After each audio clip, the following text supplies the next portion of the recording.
6.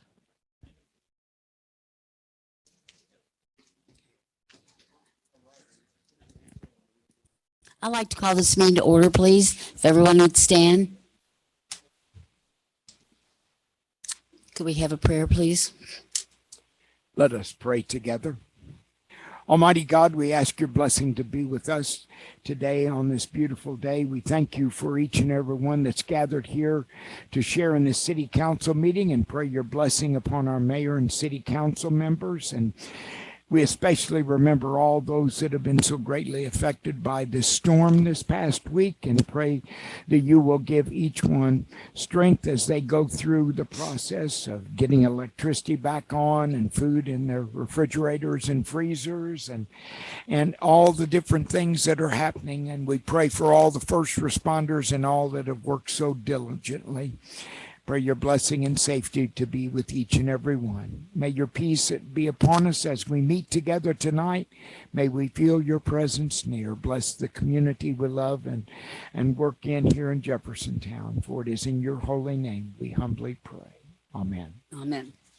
I pledge allegiance to the flag of the United States of America and to the republic for which it stands, one nation, under God, indivisible, with liberty and justice for all. If I could, I would like to have Chief Sanders come to the front, please. Everybody can sit down.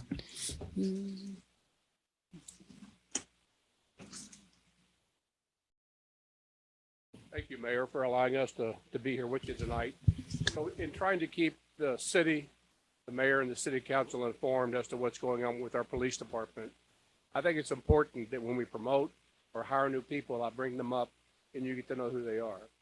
About a month ago, I brought up 2 new majors, Brendan Mills and Tori Walker. With them advancing from their sergeant positions, that creates 2 sergeant positions. And I have with me tonight our 2 newest appointed sergeants. So as I mentioned their name, if they could just come forward. First is now Sergeant Matt Carmen. Matt is he's the next generation. Actually, Matt started the academy in Richmond when he was 21 years old, and I've got socks older than that, but I was able to go to Richmond and swear him in. He comes from a great family. His mom and dad are here with us. His brother, who's a deputy sheriff, is here with us. Matt is one of those young men that's going to be the future of this department. He's on our honor guard. He is on our accident reconstruction team. He now controls the 2nd platoon for our police department. Extremely hardworking guy, just a great young man, and the kind of guy with character that we want to hire for this police department. So this is Matt Carmen. When you see him around the streets, please don't hesitate to come up and say hello. I would like to add that his daddy was one of our police officers for many, many years, and he was great in our department, and we're glad to have you here and glad you're staying with us, Matt. We appreciate it. Next is Sergeant Mark Braden. You guys don't know his family as well, but again, he comes from great stock. Mark is a former Air Force person. He worked with LMPD, started in 2008 with LMPD. He was a member of their SWAT team, their 6th Division Detective Bureau. He was a training officer, and he joined our police department in 2017. Mark is one of those hidden gems. He's on late watch. We rarely see him, but he's got a great reputation among our men and women of the police department. Very well-deserved new sergeant. So if you would just welcome both of these with a round of applause. Thank you.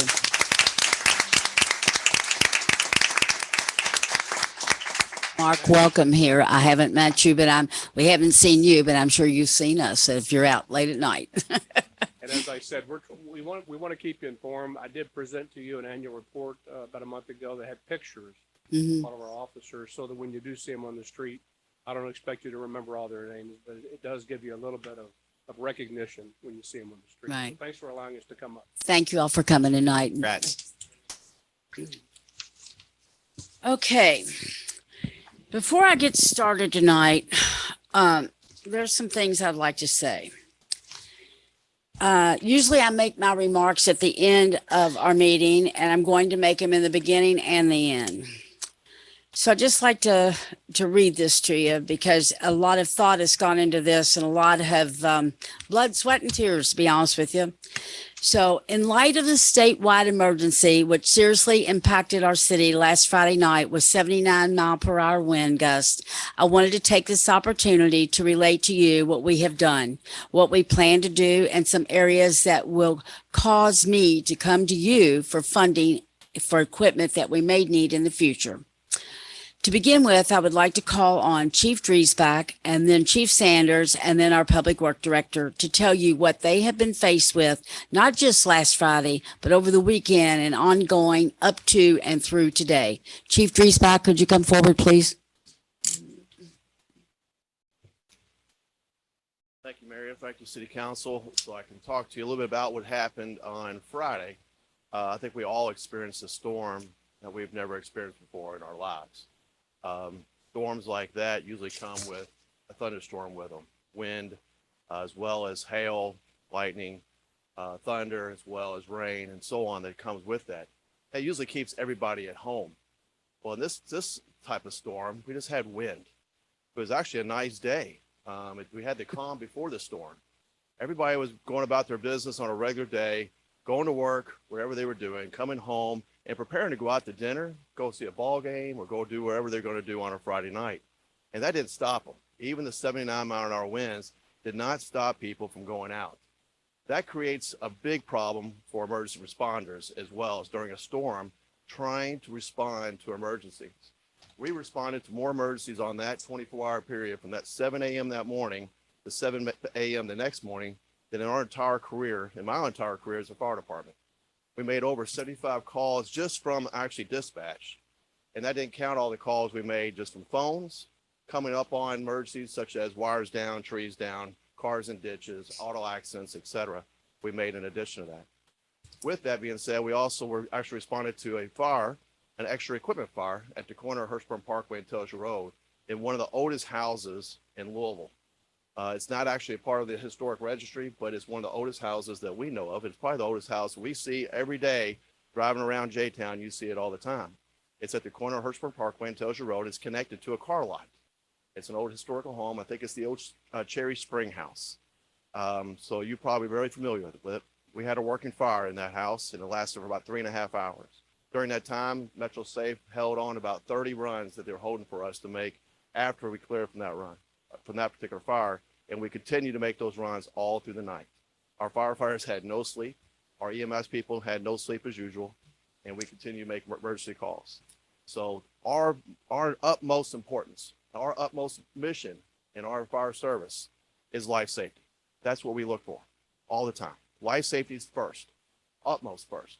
Second is actually preserving property. So we try to make sure when we go out that we bring all of our firefighters back as well as all of our EMS people back as well safely. And we did that day.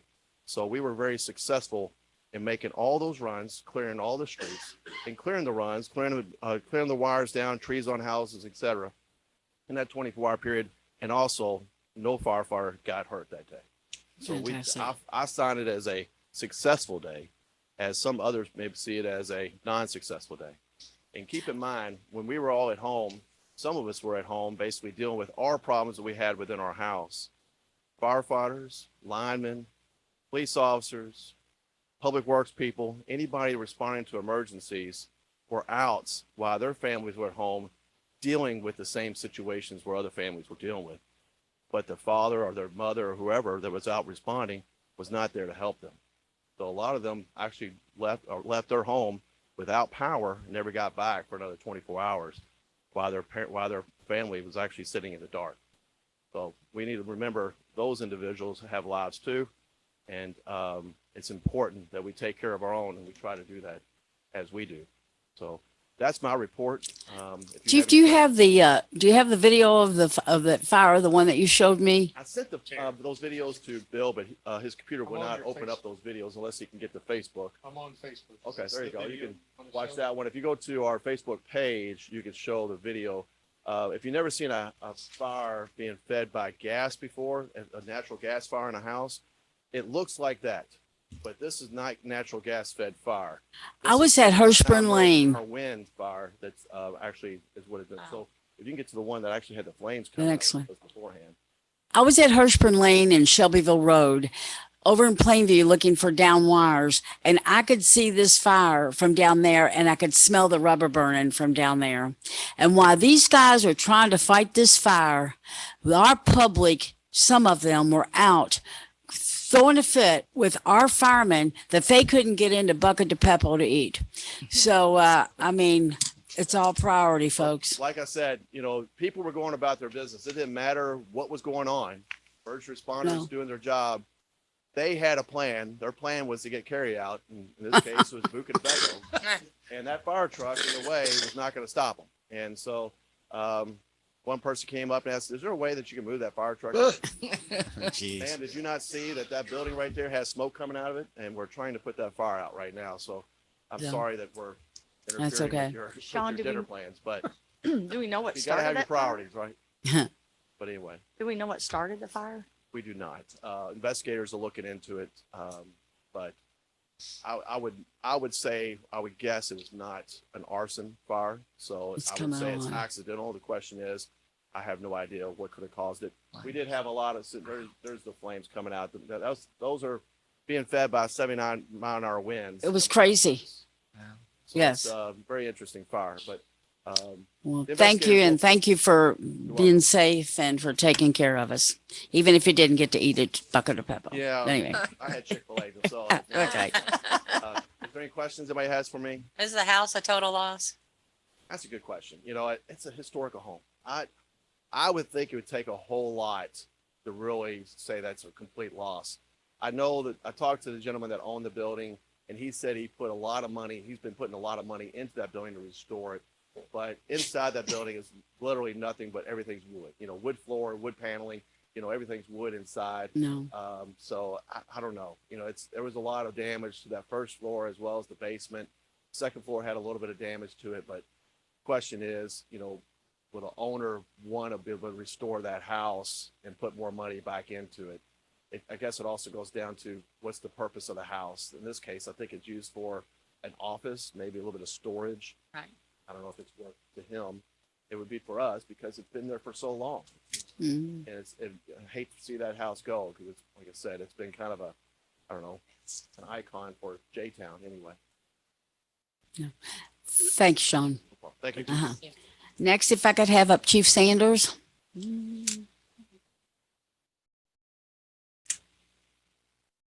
Thank you, Mayor. And again, I want to commend the fire department and Public Works for the job that they did. We were out there with them trying to do what we could to try to mitigate what was going on. Every disaster is different. This one was one that was battling terrific winds, trees down, lines down, and traffic lights out. That was our big concern. But I checked from 3 o'clock until midnight on Friday, we had over 300 phone calls come into the police station. And we responded to 73 calls for service. And I want to also commend Sergeant Brandon Gwynn, who's with me tonight, and Major Brendan Mills, who were out there in the evening trying to do what they could to help. But if you can imagine a street light, let's say at Ruck Regal and Waterson Trail goes down, and we put up with Public Works help, we put up portable stop signs. Well, they would blow over as soon as we put them up. And if that's not bad enough, people were actually moving things so they could get by the areas that we had blocked off. There were a couple of streets that had live wires that were extremely dangerous. And we had people, and Brandon Gwynn was explaining to me that they would go out and try to help Public Works by removing trees from the roadway. And then people would run past the caution police tape. So they then went back and started putting trees back in the road to try to keep people from going through the street. So they were dealing with a lot at the time going on. And, we always like to look back and think of what we did well. And I think we did a lot of things well. And I think as far as the emergency services go, there's really nothing else we could have done. I think we handled it beautifully. But as we've talked with the mayor, the one thing we could do better is communicate. Every disaster is different. If this was just a disaster here in J-Town, we would be the focus. Every news station in the world would want to talk to us so we could get the message out. But in this case, it was statewide and citywide. There's a lot of messages coming out of the city, but we could do better in trying to notify the public, not as to what we're doing, But who do you call if your power's out? The police department has nothing to do with that. We can't hook your electric back up. Well, who do you call if the lights are out? Who do you call if there's water surging in addition to electricity? All these things we probably should have done better putting out. And the mayor called us all together Sunday night for exactly that purpose. If this were to happen again, if the governor were to declare an emergency, we would call into service. Kim Weber is our emergency management control guy. We all get together occasionally. We probably should have done that in retrospect. We did everything we could possibly do, but we probably could have communicated better. But I'm proud of the work that the men and women did, not only the police department, fire, EMS, and public works. We all were communicating with one another. We probably didn't do such a great job of communicating to our citizens. But all we ask for in this environment is just cooperation. And as Sean has addressed, sometimes you don't always get that. People have their own agendas. But I'm just glad nobody got hurt. Could have been a lot worse. I'm sorry for those people that are still without electricity. My son still is without electricity. I get it. It's troubling. But again, we have nothing to do with LG&E and KU. But we can listen. We do notify. We have a direct line to LG&E, and it was so flooded that they shut that line down. So we couldn't even communicate with LG&E. We had to go through MetroSafe, and then they had to send an email telling them what we needed and where we needed them. And it wasn't until several hours later, and probably into Saturday, that we could possibly even talk to LG&E because there was so much going on. So my hat's off to all those people that were out there doing this work. And again, we learn from everyone that we do. We've had a number of disasters here since I've been here, and we've handled them well, but we learn from each and every one. And I think the thing we learned from this one is we probably need to communicate better to our community. Thank you, Chief. Next, if I could have Jimmy Franconi. He's the director of our Public Works Department. Thank you, Mayor, City Council. Our day Friday started a little bit different than most. We had torrential downpours. And as you know, we start our day off with the national anthem and with the pledge. When that moment was over, we had to hit the streets, get in the ditches, get in the creeks. A lot of people fail to cut their leaves in the wintertime, and they leave them in the ditches, flooding our roadways. So those guys were out the entire day. Some of them came in 3 times, changed clothes, put it in the dryer. And we had thought that break coming towards 3:30, our quitting time, that it's over with, because the local meteorologist kept saying, as long as it's raining, it's going to keep that heat down from coming in, and that might bypass these big storms. I was one of them that bought it. And as soon as I left work, the mayor called me. I think you had a report of a tree on Tregarin, and it was 3:40, and I got my first phone call from the police station. From 3:40 to 10 p.m., I fielded 138 phone calls on my cell phone. And I want to echo what the chief said, but between our fire department and our police department, you guys are outstanding to work with. They made my job so easy, because my job is to go out and get that report of the tree. As light's falling, I want to make sure the next tree we're running at don't have a live wire wrapped in it and my guys get killed. And I couldn't get off the phone. I couldn't talk to my guys.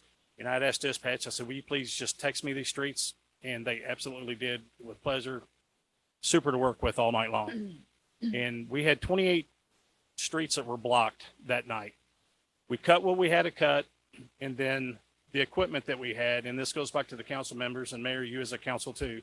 When I always came to you all about a piece of equipment, and I don't understand you to understand what equipment is, we couldn't have done our job without the equipment you provided us. It helped us. We had skid steers with grapple buckets, wheel loaders to be able to move big stuff off the roadway and cut what we had to. And it's a blessing because you all trusted me to be able to get what we need. As we were coming back in close to midnight, I'm thinking it's quiet. It's always call the police station, and more reports. Told the guys go home. I walked out the front door and the phone rang again. There's 3 of us left behind. We got 3 more trees down. So 3 of us went out and tackled 3 more trees. 7 a.m. as daylight broke, people were seeing things in cul-de-sacs back out. Saturday afternoon, the mayor and I got a report that we have sprinklers leaking down at the museum. So we had to tackle that issue Saturday night, and it's just been long. We continued on to Monday to go out and pick up the debris of trees that were left behind on the side of the road out of right-of-ways. Continued throughout today. And what we're trying to do to help the public As they know, Rumpke, you can put 4x4 bundles out there, but when people are doing that, that's fantastic. We're going on to beat Rumpke and pick them up and get that mulched up. I have 2 crews that's going to continue that through Friday to travel the city. We still got numerous trees down. We're probably up to around 38 trees. We won't talk about Vet Park because it looks like a war zone on the hillside there. But we'll continue to our streets clean and our citizens are happy. I did get a very nice letter last night. We're not allowed to work in people's private property, but if we can tie onto that tree and it will fit in our chipper, we're winching it across the property. He took one away and the guy was so pleased and happy. He said, "You saved me $800." So that makes you feel good. And we'll continue to do so as long as we can operate in a manner that we can handle and that our chipper can handle. And like to echo everything Chief Sanders said, you learn from every event. In our go, my first go is to make sure my team is always safe, first and foremost. Secondly, we have to get our streets open for first responders and people that's trying to get around town, commuting home, whatever it may be. And we feel like we did an excellent job of making that happen.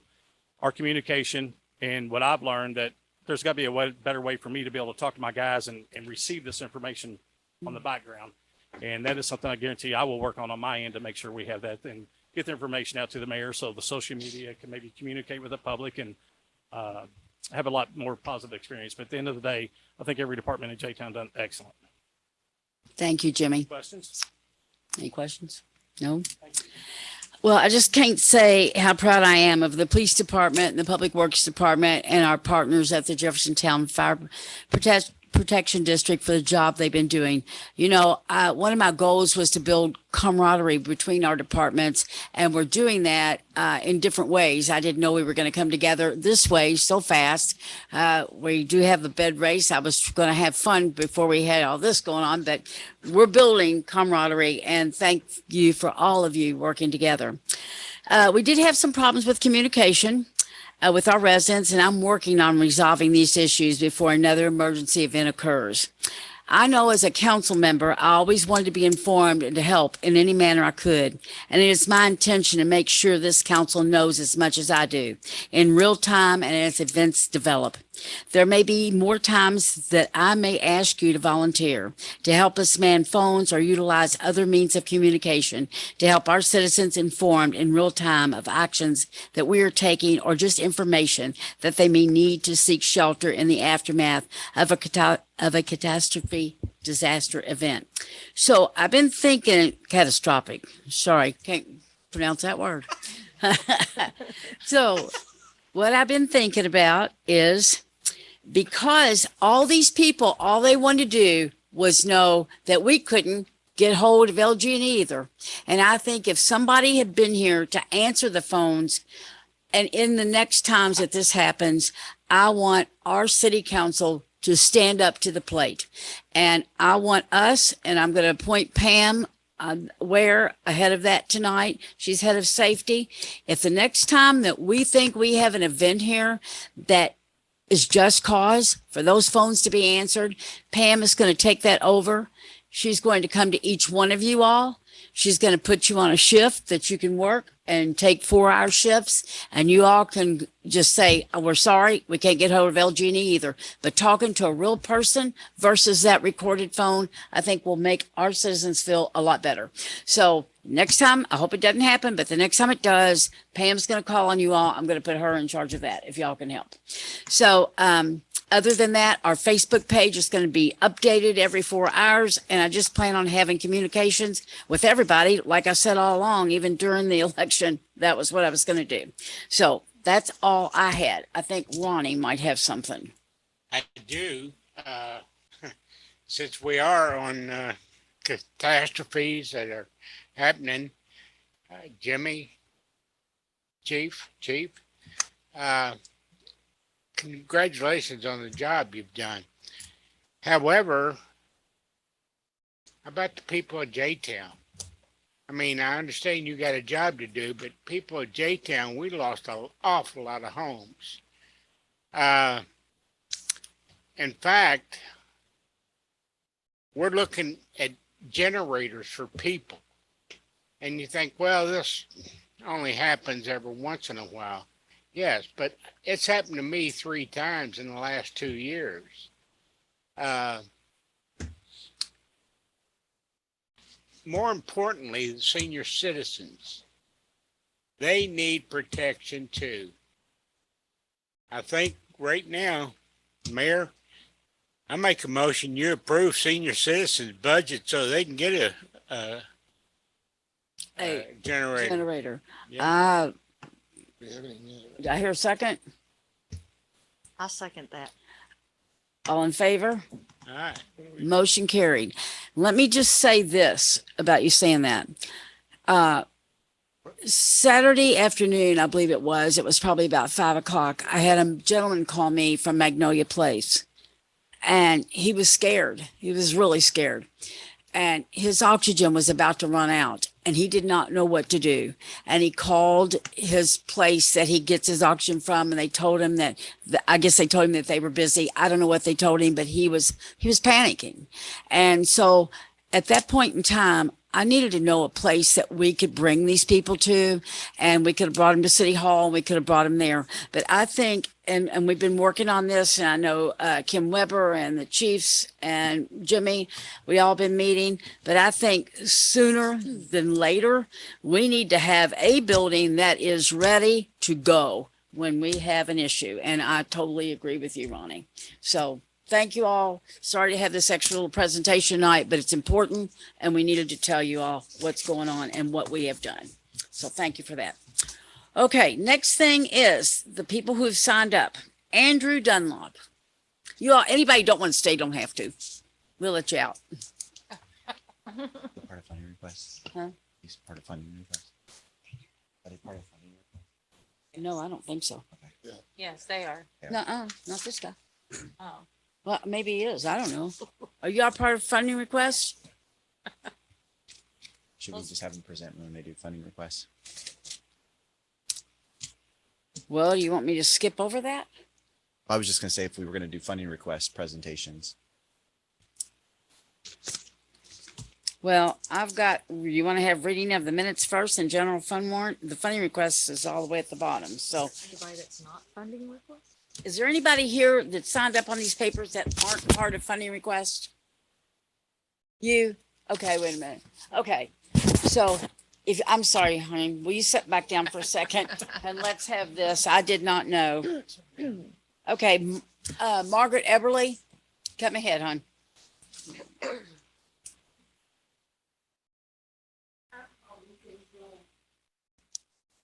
Small compared to what everybody. Pull your mic down a little bit. All the It'll move. It'll come down. There you I go. like microphones. I don't either.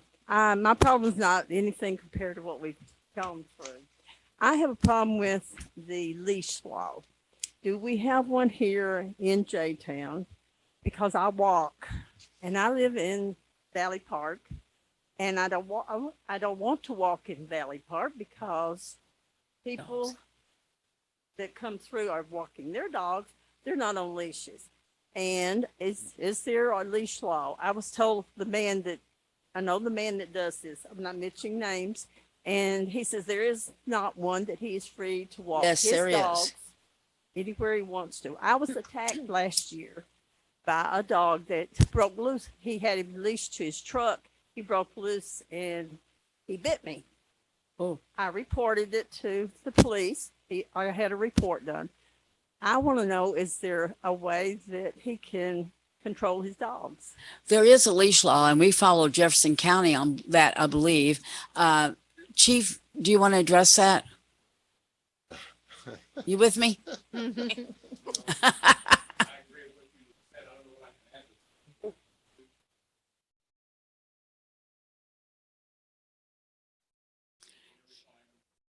I know. In a perfect world, I would like to have our own dog pound, and I'd like to have our own jail, but that's in a perfect world, and we don't have the money.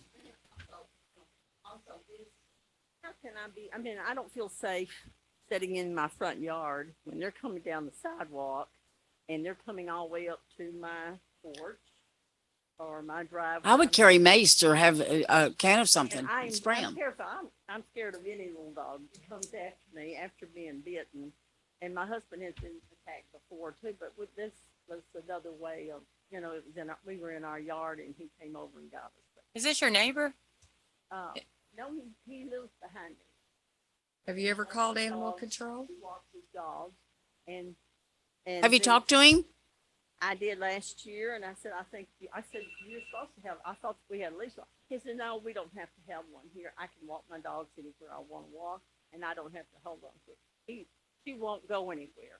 Well, when it was just his dog, he's acquired a friend that walks with him, and she's got a dog.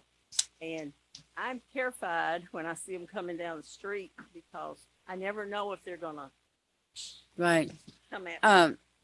Short of you calling the police and filing a report and them going over to talk to them, there's nothing else we can do. Do you all do that? Do you all go talk to people with dogs that? I don't want to make you mad at me because, I try to get along with my neighbors, but Right. I, Well, you're gonna make you mad if you file a ticket. I can tell Have you that. personally called animal control? I did the day that I got, last year when I got bit. Yes, I had the police out and I had animal control. But this is another dog. No, I'd call animal control again. Any suggestions? There you go, Chief.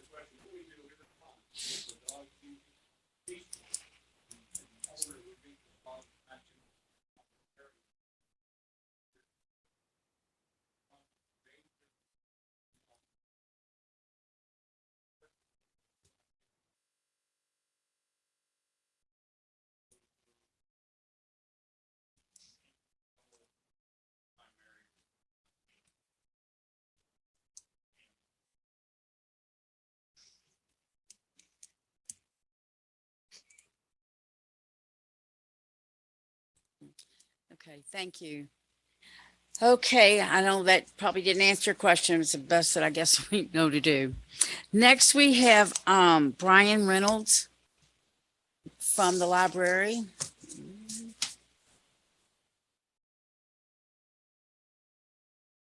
You all, I'll be very brief. Some of you, I don't know if I've met everybody or not. I'm Brian Reynolds, the manager of the Jeffersontown Library over here. And really just coming up to very briefly give you a really good report. And so our power did go out on Friday afternoon, but our weekend hours are Friday 10 to 5, Saturday 10 to 5. We were able to actually stay open our regular business hours even when the power went out. Some of the programs we had to let go on Saturday, but as far as just being open to the public, we were able to stay open. And I will tell you, I've been doing this a while. I think this is my 23rd year as an employee of the Louisville Free Public Library.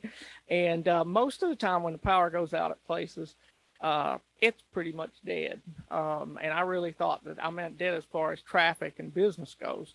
It was dark in there. I don't know how you stayed open. It was dark. It was dark in there. And that's why it did surprise me that the rest of the day, kudos to J-Town patrons, they came out anyhow and checked out books, and we did things the old-fashioned way.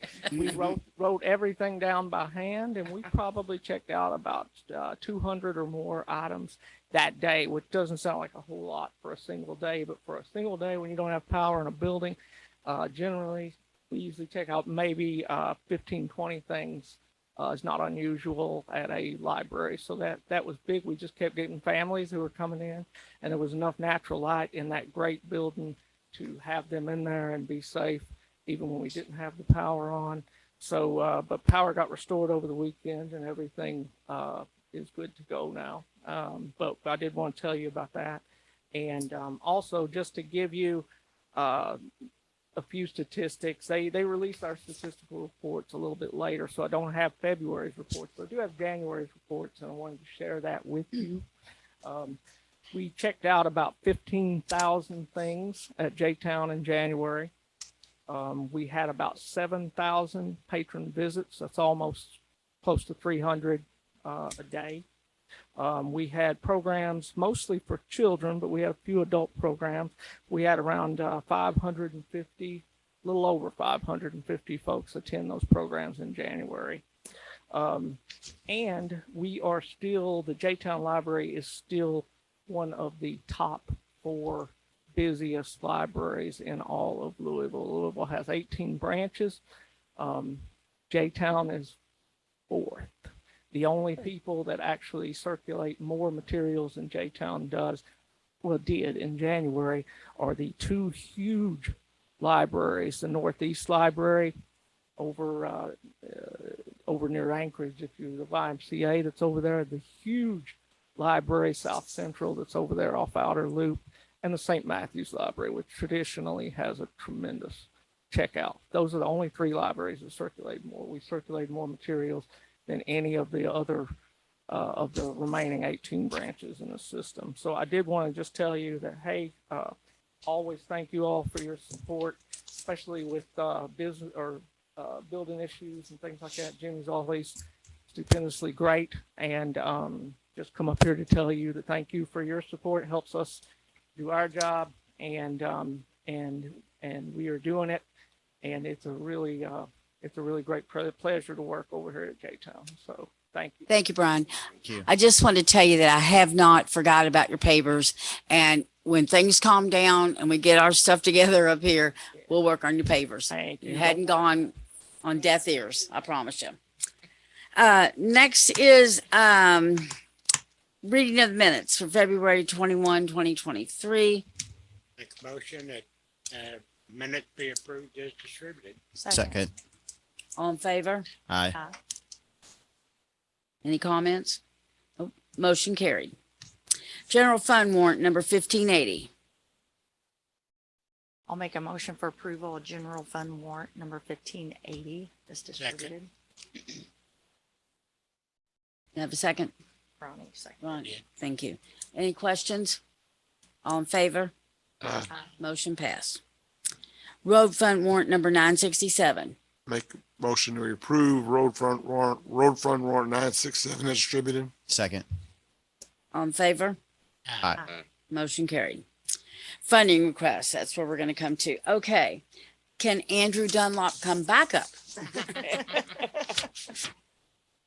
See, we get to see you twice, so we won't forget what you're here for. Hello, J-Town City Council, men and women, and Mayor Pike. My name is Andrew Dunlap. I'm a first-class scout with Boy Scout Troop 175 out of St. Edward Church. For allowing me to speak on behalf of my fellow scouts. In June and July of this year, members of our troop and Troop 346 at St. Gabriel, including myself and adults, will be attending Sea Base High Adventure Base located in the Florida Keys and the Bahamas. The group is split into two crews. One is going on an out island trip, and the other is going on a boat for the week. While at Sea Base, we'll be doing activities like deep sea fishing, snorkeling, camping, and boating. Besides the activities, the adventure will bring us life skills such as management under pressure, team building, conservation of resources, experience with elected leaders, etc. In the past, you all have been very generous to our troop by providing funds that went towards the high adventure trips we have been in the past. Within the last 5 years, our troop has been to the Philmont, Northern Tier, and Sea Base high adventure bases. Troop 175 has helped this city throughout many service projects and Eagle Scout projects. For example, we worked at Jeffersontown Area Ministries by collecting donations and sorting the food we collected to help feed the less fortunate citizens of J-Town. We have planted a garden at St. Edward Catholic Church, cleaned up yards by raking leaves for homebound seniors, and collecting trash in Veterans Park. Right now, we have multiple scouts at the end of Life Scout rank that are working on their Eagle Scout project, most of which will help our local community. To raise funds in the past towards trips, we have parked cars for the Gaslight Festival and parked cars for U of L home football games. And we have cleaned up around Churchill Downs on Oaks and Derby Day. This year, we are also cleaning up on Thurby on top of Oaks and Derby Day. My Sea Base crew and I have come here today to ask for another grant for our upcoming Sea Base trip in June and July of 2023. The amount we are asking for is $5,000 if possible. These trips have been life-changing experiences for many of our scouts in the past, and the troop continues to set a challenging schedule. Thank you for letting me come and speak with you all, and I am happy to answer any questions you may have regarding the trip. Anyone got any questions?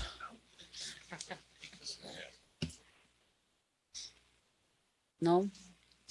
Okay, well, what will happen is that we will meet, take this under consideration and next, I think it's next time. Is that when we're gonna do this?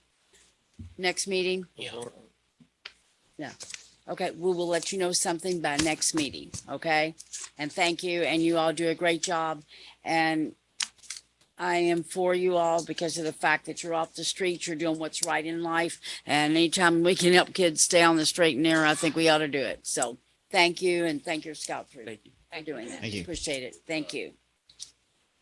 Next funding request, Eastern High School. Is anybody here from Eastern? No. If I'm right on this, I believe that's the graduation. The city council has always given money before to Eastern High School for the graduation. They have a lockdown, and we always help supply food and drinks, and not drinks, alcoholic drinks, but drinks. And they're locked down from, I think, 11 at night till the next morning. And I think it's a good thing, keeps them off the roads and keeps them safe. So the new city council members need to look over this and see what your feelings are. And next week we will decide. You'll get a paper from Bill Fox showing, am I right? They're going to get a. On the screen, how much they asked. They asked for 2,500. Just Right, they've asked for 2,500. But usually, and they don't know this, oh, here it is in front of you. So then you'll see how much that they've asked for before, what they get, how much we've given.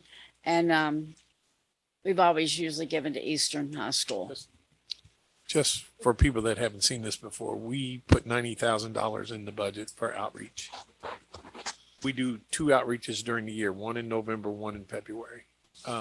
So in November, the council approved $67,000 out of the $90,000. So there's $23,000 left that can be allocated to the fundings in February. If you look at what's being asked, that's more money than what's being asked for. So just to let you know, it's less than 23,000. All right. Thank you. You guys got any questions on that? No. The next funding request is Plainview Swim and Dive Team. Anybody hear from that? They're asking for $2,200. Seems like we do give to them, if I remember correctly. And they'll be here next week, I'm sure. We usually give it for equipment, different types of equipment for like starters and timers and stuff like that. So I think that's what they're asking for. I haven't read through I it. think they needed some swim caps and stuff too, if I remember correctly. Flags and I was meeting with them. But software. they've been we've given them money in the past to Yes. help with their swim meets, their championships and stuff like that. But it's mostly equipment. It's not buying uniforms or anything like that. We buy them a tent to keep them covered up. So I don't know what exactly they're asking for this year. If you have any questions, call Debbie. What did we give last year? 20. Well, they're asking for a couple different things, Pam. Yeah. I met with them a couple weeks ago. Oh, 22. Did we give them 1,000? We 1,100? didn't give them anything last year. Yeah, Oh, 2 years ago. 700 the year before. 1,100 a year. Because of COVID, I don't think they gave them anything. Oh, unless it's at the top. Hold on. Said in Okay. 2022 we gave them 2,000. Yeah, there's 2,000. Oh, 2,000. We actually gave them 2,000 in last year. Okay. So it's 1,100, 2,000, and now they're asking for 2,200. Okay. Next is Barron Heights Christian Retreat Center. Anybody here for there? I've never heard of these before, so I can't really tell you anything about it. They're located on Watterson Court, Suite 800. Total amount required is $20,000. They're asking $3,000 from us. And I would just suggest that you read through this, and then we'll discuss it next week as to how much, if any. Have we ever given them any money before, Bill? No. No, we haven't. Okay. Okay, that is it for funding request. Next thing I have is committee reports. And Ronnie Powell, you're first. Since you called on me early, I have nothing to report now. Okay, very good. Vince Grisanti? No reports, but I would like to thank Jimmy and Public Works for, had a tree down coming to St. Edwards the other night in that storm, and I heard about it, and I didn't really realize the magnitude of the storm at the time, and I just said there's a tree down, and sure enough, he got it taken care of in short order, but, I appreciate that, but I have no other report. Councilman Hickey? Parks and Rec has no report this time. Councilman Ware? I would like to go ahead and schedule a safety meeting so I can talk about what we need to do in the future. Okay. We are in tornado season. So probably the sooner the better. You typically, who do we have on here? Vince, Tim, and Ron. You all want to keep it like before our meeting, like we usually do? I like that. That's whatever, yeah. So on the safety, you have Vince, Tim, and Ron, yes. So I don't know, 5 o'clock, or are we gonna have just us council, Carol, or do you think we should have anybody else attend? Well, it just depends. No, you probably don't, because they've got their own, there is a whole committee, which consists of the chiefs and Kim Weber, who's the head of it, and myself. So they're gonna do something different. What you're gonna do is just something up here at City Hall. Yeah. Okay, Okay. and you wanna find out who wants to volunteer and who don't, and just be ready in case something else comes. So I would say, why don't you do the next meeting, which is on, 21st. 5 o'clock. okay, at 5 o'clock? Think that's enough time? Yeah, oh yeah. Y'all good with that? Everybody good? Okay. Yes. Before you go to the next, I just want to say thank you to all you guys that worked all through the night. That's a lot of stress, I know, and away from your families, and just thank you for taking care of our city. And Carol, you have done an amazing job, I want to say. You have been thrown so much in your short time as mayor and had to put out so many fires, and you have done an amazing job. I just Thank you, want to say Pam. I appreciate your, you've done great. Great. thank you, me, in recognizing that. Next I have, Mark Bloom. Yeah, I'm gonna echo Pam. Thank you to Jimmy and the Chiefs, everything that police, fire, public works did. I'm also gonna echo Pam and Carol. You're doing a great job. Thank you. So love seeing it. Earlier when we talked about the generator, as finance, I'm just wondering how much is the generator? Well, we're gonna have to bid anything over $30,000. It's not gonna be 30,000 because first of all, it's not gonna be a huge generator. It'll be, one for the stationary for the senior citizens, but it won't be 30,000. We spent somewhere around 30,000 for the police departments. And the senior citizens building is bigger. And if you're gonna have it as a shelter, we might have to meet what the Red Cross says that we need to have in there. So I'm not sure what it costs, but we can get some numbers. Okay. I have been in touch with the Red Cross, and we're gonna have a meeting with the Red Cross, and they're gonna come out here because I want to talk about the wagon or whatever that they have back there. Where they got Jimmy, the trailer. They have a trailer back there. I don't know how long that trailer's been there. I don't know what's in the trailer. I don't know if it's full of mice. I don't know anything. Does anybody know anything about the trailer? 10 years. So no telling what's in there.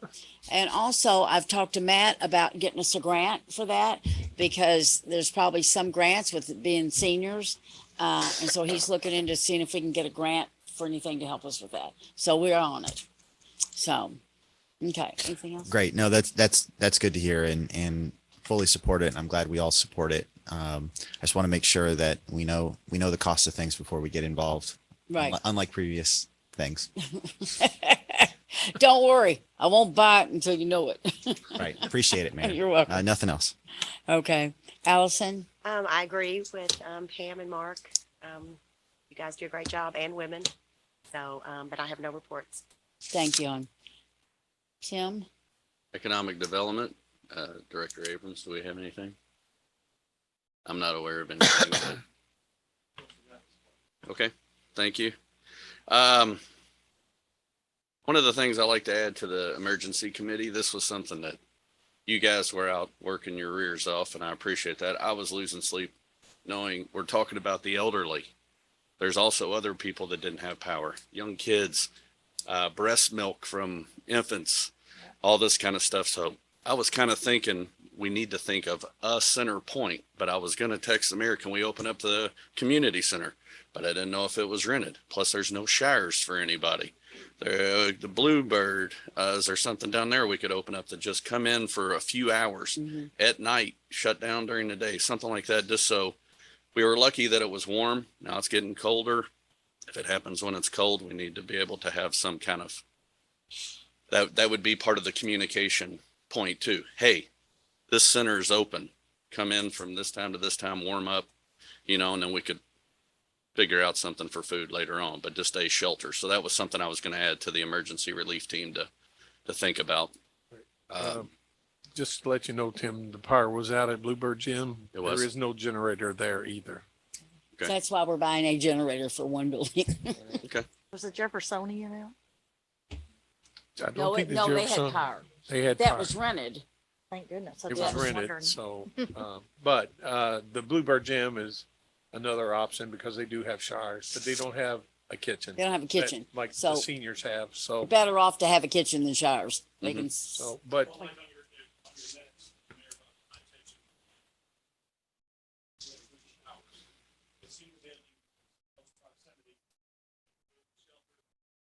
They can walk right there.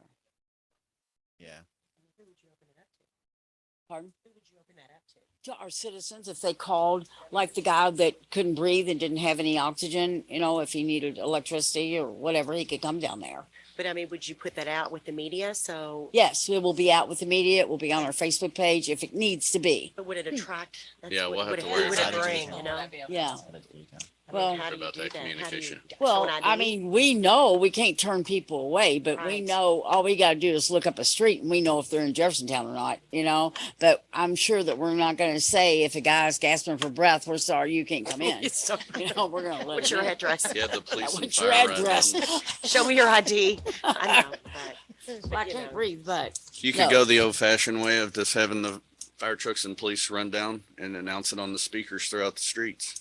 Community centers open if you need a shelter, just to limit it to the Jefferson. Could do it the real old If they fashioned can way. get It down would the be- road, it that would be might be the mass. way. Could do it the But real old anyways, fashioned way. communications for you guys. I was just throwing that idea and wanting to mention that.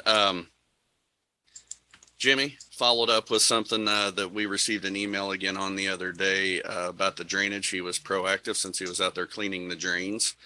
Sent some pictures of one of our ongoing issues so he can continue to document that. So thank you for being proactive and running out there. And then the last little thing is Chief Sanders, can I get you to talk about something that my mother told me about? I have I have a bag of cell phones and Chromebooks to give to you. She found out that the police department is running a drive. Can you explain what I'm dropping off to you? Yeah, our social workers will accept any electronic device, phone, iPad, anything like that. We send it to a company in Florida. They will repurpose that electronic device at no cost, send it back to us. Oh, And nice. then we will take those phones and give them to domestic violence victims that don't have access or money to have a phone. So that's what we do with them. And it's 24/7. You can drop them off at the front window at the police department. Thank you. That's a I didn't great know that. service. Thank you very Is much. that advertised everywhere, Rick? Yeah, we had TV stations and Facebook. We posted. We may have to repost it again just on Facebook. And how long, is there a That. time period on that or just all the time? That's great. Thank you very much. Mayor, I have nothing else to report. Thank you. okay. Trina? I have no report from administration. Okay. Okay, I still have a couple more comments and I'm almost done. Next thing is going to be a sponsorship, and I'm going to call Matt up to the mic for that and let him explain to you what's going on with this with the Veterans Memorial. Thank you, Mayor. You're welcome. I delivered a packet to you. It's supposed to probably been out in the Friday's packet under the mayor's remark, but I think it did not get sent out. So I did distribute it all up there to your chair. basically it's a small little proposal. As we've been talking in the past, we're talking about maybe looking for sponsorship, some naming rights in order to generate some revenue and some funding for the amphitheater and the Lower Veterans Park. So what this proposal does, and I gave you a sample of one that they developed for a small town in Indiana, about 12,000 people, in Washington, Indiana, northeast of Evansville, Indiana. And they've had a pretty successful funding sponsorship campaign and raised over $600,000 on trying to create a little marketing piece that I can be able to use, other people that we'll use to be able to look at promoting and supporting this park in order to generate some revenue, whether that's to offset the funding shortfalls or whether it be to try to endow or to create a future funding pool that would be there for maintenance and programming of the amphitheater. The proposal is broken up into two tasks. Task 1 through 4 is $7,500. That's basically to produce something similar to what was in your packet, which is what they did for the city of Washington, Indiana. And the second part is to finish up the renderings that we're going to be coming with the next phase of the project for the rest of the park down there, the Grand Lawn and the Water Walk and the other pavilions. And so it's important, if we're going to generate the sponsorship package, that they go ahead and complete that part of the design and that part of their renderings in order to give me a complete marketing tool in order to go out there and promote and support and approach a lot of different businesses to get them more invested with the city of Jeffersontown, a lot of the initiatives we're doing here. So tonight, if anything, it'd be asking for your authorization to allow Mayor Pike to sign that small agreement. I've always thought we should do something like this, get sponsorships for. Yeah. It's a great idea I and it mean, will help us. always thought, Right. I mean, it's just a no-brainer. And like I said before you, I mean, I'm getting approached by different banks and other businesses want to get connected to what they're seeing develop in there, and they're talking about financial investment. So it'd be nice to have something that we could develop, and you guys will be a part of this process to make sure we look at what we think is a fair sponsorship level for naming rights and other features out there that we can do in a very tasteful, professional, attractive manner, but nonetheless partner with some of our local businesses that want to connect with us on a lot of the investments we're making for the community. So it would have their name somewhere on the project. Mhm. To be decided. And would help us pay for the projects that we've been underfunded for. If you look through this sample, a lot of them, they may do a nice monument style sign that will welcome them to the Grand Lawn or the Performance Pavilion or one of the little shelter pavilions that we have. You know, it's not going to be gaudy, it's not going to be banners, it's not going to be anything like that. Yeah. Be very tasteful, very integrated into the park system, just like what you may see if you go out to the Parklands and you walk along there. There's a tremendous amount of sponsorship opportunities through that park. And so it'd be incorporating that same. I have a question. Yeah, when I read over I'm sorry, go ahead, Mr. Fox. How much is this going to cost us upfront? 12,000. Because I didn't get any paperwork on it. So, okay, it's $12,000. Okay, I just wanted to make sure I put it in a minute. $12,000. I got another one upstairs on my desk. No, when I first read over this morning, that's when we got it, or yesterday. I was thinking, man, this is a city project. I really don't want to commercialize it.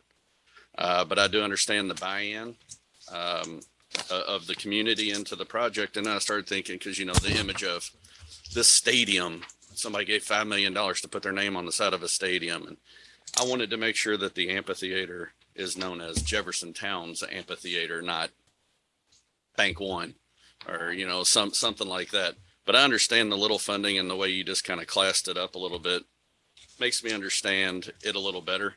Even when we built the library, you walk up to the library, you see bricks. People gave money to put their name on that kind of stuff. So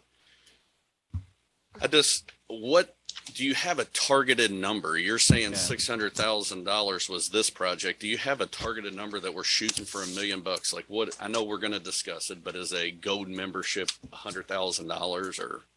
Well, I mean, I think that's a lot of questions, a lot of different entities. That's what I do, ask a lot of stuff questions. like this, you know, an amphitheater, if they get a naming rights of the amphitheater, I mean, it could be upwards of $250,000 to $500,000, maybe possibly more, depending on the corporate level of sponsorship and how we want to market and use this pavilion, you know, for our community in this area. And it could come all the way down from there. The performance lawn could probably be 50 or 100,000. You know, a pavilion might be 20,000, 10,000. Okay. So it does have the capability of generating some funds, whether we use that to offset just the pure construction elements of it that we're talking about, or whether we can endow that fund and be able to make that, be able to grow over time, continually raise money in order to be able to maintain the facility and our program within. What they've done in the city of Washington, Indiana, is they created a foundation. So a lot of this money goes into the foundation, and the foundation then grows that money and constantly doing fundraising efforts over the years to be able to create a pool of money then that they'll use then to be able to have provide entertainment that will come into the act or any maintenance needed to be done. And since we're getting these types of assets in our community, it's probably the direction we should be going if we really want to make these viable to the community and maintain in a good, effective, and reduce the burden on the general fund every year. Okay. Yeah. Like I said, reading into it and listening to it a little bit, but right off the bat, it was, oh, great, we're commercializing. Have we really thought of everything we could do in phase one and then start phase two? Is there something we could do to pay that off and then move that way? That's where I was going in my head the whole time. But if it's just going to be one little, and we don't want this to be a thingamajigger, that's commercial, fine. banner and just something that's obnoxious. No, that ain't the point. The point is to get a little bit of the buy-in from the community, generate some funds that can help offset some of the cost and keep this, a very attractive, usable facility and reduce the burden on the general fund every year. Thank you. Yeah, I have some questions too. So just so I make sure I understand, it's $12,000 to hire this Taylor Sycamore Williams Design Group to create the sponsorship packet, right? And they're gonna meet, I think, in the first step with some folks from City of Jeffersontown to figure out like what the sponsorship levels are and kind of like, the foundation of what the sponsorship would be. So that's where we'll kind of, not us, I'm sure it's gonna be the mayor and folks at City Hall will determine the length of what we want for a sponsorship, dollar amounts, where to put stuff up, those kind of things, Or right? do we want to open up a sponsorship? Do you just want to keep it at the amphitheater? You want to do performance lawn, pavilions, grand lawn, water walk, whatever, and then we'll look at what's an adequate funding level for that, as well as the tenure of the term of what that potentially would be. Yeah. And then will this group also, are they just designing the sponsorship material, or are they also going to manage the sponsorship process, or would that be done in-house by That would be us after done they? in-house. They're just giving us all the marketing tools that we need that we can be able to, and we'll also retain the final product. That way, if we did have to tweak it, we'd That was be going able to be my do some next of that question. Yeah. in-house. Yeah. We'll retain final product for when the sponsorship runs out, so then we can continue to use the foundation. Right. And if we add more features, then we might edit this to bring in those additional features if we so want to speak sponsorship for those. I wouldn't do anything without you all saying it. You know Oh that. yeah, no, I know You we'll know like that. sign off. Yeah, I'm just, but we don't need to be, in there with the details. And this might That's be your all's job. This might be a good project when we get to that with the Parks and Rec Committee or something. I got a question. Other people that do this type of work, are they in line? $7,500 or $12,000 seems a little. What I've seen, they're very reasonable, because if you look, this is the firm that's already attached to our project. They're the ones that did the master plan for all the Veterans Park and did all the design documents and all the rendering. So given that I could keep it, with them, and I'm glad that they provide this type of service, they already do all the renderings. If I had to go out and get another firm and then still bring the renderings that they brought over, it would be a little bit more than what I'm experiencing with this proposal. Yes. Matt, got a question. Do we have to do this any particular time? Pardon me? Do we have to give this any particular time? You mean to do this proposal? Yeah. Well, I mean, that's at your prerogative. I think we're at the point, you see that amphitheater coming up out of the ground, and we're moving forward with the further stages. I So- also see this that I just got handed to tonight. Yeah, well, I mean, yeah, you could, if you want to, you can table it to the next meeting. I mean, that's fine. Oh, yeah, we're not doing anything on it tonight. Okay, I was understanding you were gonna approve it tonight. No. Do that. I mean, that's just up to the will of this council. Okay. We don't do that now. I mean, if not, you can. And then, Matt, I had another question. So after, let's just say this passes and they have the material, will there be any costs associated with trying to acquire sponsors, or what's the kind of the plan to get this out to our corporate community to Well, drum we'll up support? probably at that point work out a strategy on how we want to approach, who we want to approach. We'll probably pull in the people that's been knocking on my door anyway, if they make sense. And that'll probably be something that we'll tackle through any type of council involvement what we want that to look like. We may even want to target certain businesses that we feel are appropriate for it first even. Mhm. And we may look at the ones that have already come knocking and we'll sit around and discuss. People have in the businesses that we've been with and at dinners and things like that, there is an interest, I can tell, Yeah. from people who've already said something to me, Republic Bank, and, you know, they're interested in sponsoring a room or, you know, something. But I mean, it's all going to help, and it wouldn't be, the front of Jeffersontown's going to be, it will be Jeffersontown. It's not going to be somebody else's. Yeah, and Mayor, that's what I'm thinking is I know that there's already support locally. I'm just wondering if we can cast the net larger to kind of drum up more. Right. And that would be my goal, is to make sure that we can really put this out there and work a good, strong plan to where we can generate these types of revenues. Mhm. You know, if that community can generate 600, surely within the city of Jeffersontown or even the region, we could generate at least that, you know, with what facility we're constructing over here. So. All right, thank you. And now they can see. Before it was just wrong. Right. And if you're going to be investing that kind of money, they want to see what they're getting for the money. So that's part of what this document's doing. Yeah, it just I think it makes sense to, you know, Right. to help it, and then also sponsorship for bringing acts and stuff in. Right. You know, like have multiple layers of sponsorship within it. But to Tim's point, where it's not blankety blank. Thank you, Matt. The next thing I have is very short and sweet. There in 2 weeks on March the 22nd, we're going to have a groundbreaking ceremony, and the Baptist Health is going to come over here, and they're going to be having they're going to build an inpatient rehabilitation hospital, and we're going to have the groundbreaking on it March 22nd. Don't know any particulars yet because it's really not out there. I'm just telling you it's going to be there. And then some good news. I went and toured Papa John's this week. They are going to keep most of their employees. So at least for the next 5 years. So that was good news to me, made me feel good because I know that, you know, we're there and they need it. And once you see their building, I don't know how that they would move. And I think what they really want to do is sell their building and rent is what they're wanting to do.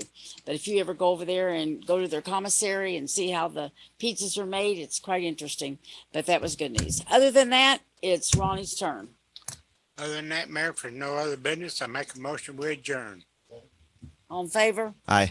Motion carried, meeting adjourned.